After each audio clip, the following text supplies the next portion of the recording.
இன்னைக்குரிய devotion உபவாசத்தின் நோக்கம் சங்கீதம் 69:10. இந்த லென்த் டேஸ்ல உபவாசம் செய்வது அநேகருடைய வழக்கமா இப்ப இருக்கும். உபவாசம் என்றால் என்னன்னு எல்லாருக்கும் தெரியும். உணவை வெறுத்து உடலை ஒடுக்கி இருப்பதுதான் உபவாசம் அப்படின்னு நம்ம சொல்லுவோம். ஆனா உபவாசத்தின் நோக்கம் என்னன்னு பலருக்கு தெரியறது இல்ல. முஸ்லிம்ஸ் கூட இந்த காலத்துல 30 நாட்கள் கடுமையான நோன்ப அனுசரிப்பாங்க. அவங்க நோன்பு இருப்பதன் நோக்கம் என்னன்னா, அவங்களுக்கு அது ஒரு மத கடமை. இந்து மதத்துல கூட விரதம்னு அதை சொல்லுவாங்க. அதுவும் அவங்களுக்கு ஒரு மத கடமையா இருக்கு சில நாட்கள்ல. ஆனா நம்ம கிறிஸ்டியன்ஸுக்கு அது ஒரு மத கடமையாக சொல்லப்படல. உபவாசத்தை சரியான விதத்துல அனுசரிப்பது எப்படி அப்படின்னு தான் சொல்லப்பட்டிருக்கு.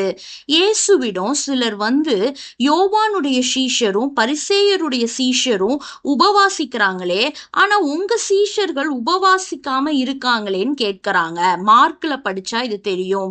அதற்கு இயேசு என்ன சொல்றாருன்னா, மணவாளன் தங்களோடு இருக்கையில மணவாளனுடைய தோழர்கள் உபவாசிப்பாங்களான்னு திருப்பி கேட்கிறாரு. ஒரு கல்யாணத்துக்கு நடக்கிறப்ப அந்த மாப்பிள்ளையுடைய ஃப்ரெண்ட்ஸ் சிலர் அங்க வருவாங்க. அவங்க மகிழ்ச்சி நிறைந்தவங்களா அந்த திருமண காரியங்கள்ல ரொம்ப மும்முரமா ஈடுபட்டு கொண்டிருப்பாங்க. அந்த நாட்கள்ல யாராவது உபவாசம் இருப்பாங்களா? கண்டிப்பா இருக்க மாட்டாங்க. ஏன்னா அது ஒரு மகிழ்ச்சியான ஒரு அக்கேஷன்.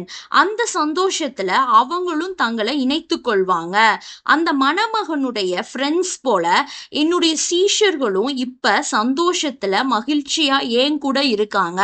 அதனால நான் இந்த உலகத்துல இருக்கிற வரைக்கும் அவங்க உபவாசிக்க மாட்டாங்கன்னு இயேசு சொல்றாரு. மேலும் மணவாளன் அவர்களை விட்டு எடுபடும் நாட்கள் வரும். அப்ப அவங்க உபவாசிப்பாங்கன்னு இயேசு சொல்றாரு.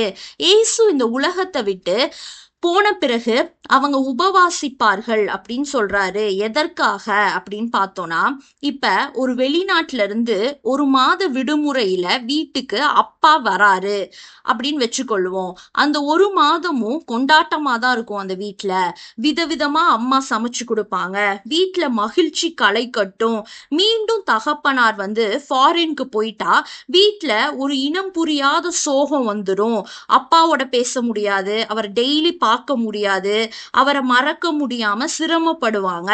அந்த ஏக்கத்துடைய விளைவு நம்ம போன்ல அப்பாவோட தொடர்பு கொள்ள முயற்சிப்பாங்க. முகத்தை பார்க்க முடியலனா கூட டெய்லி அவரோடு மணி கணக்குல பேசுவாங்க போன்ல. அந்த போன் போன்ற ஒரு தொடர்பை தான் உபவாசமும் ஜெபமும் ஏற்படுத்தி தருது நமக்கு. ஆத்துமாவுல இருக்க ஏக்கம் உபவாசத்துக்கு நம்மள வழி நடத்த வேண்டும். அதனால இது ஒரு வலுக்கட்டாயம் இல்ல. யாரெல்லாம் தேவன் மேல ஏக்கமா இருக்கிறாங்களோ அவங்க மட்டும் உபவாசம் செஞ்சா போதும். அவர்கள் தேவனோடு நெருக்கமா இருக்க விரும்புறவங்க. கர்த்தாவே, என் உள்ளமும் உடலும் உமக்காய் ஏங்கட்டும். ஆமேன்.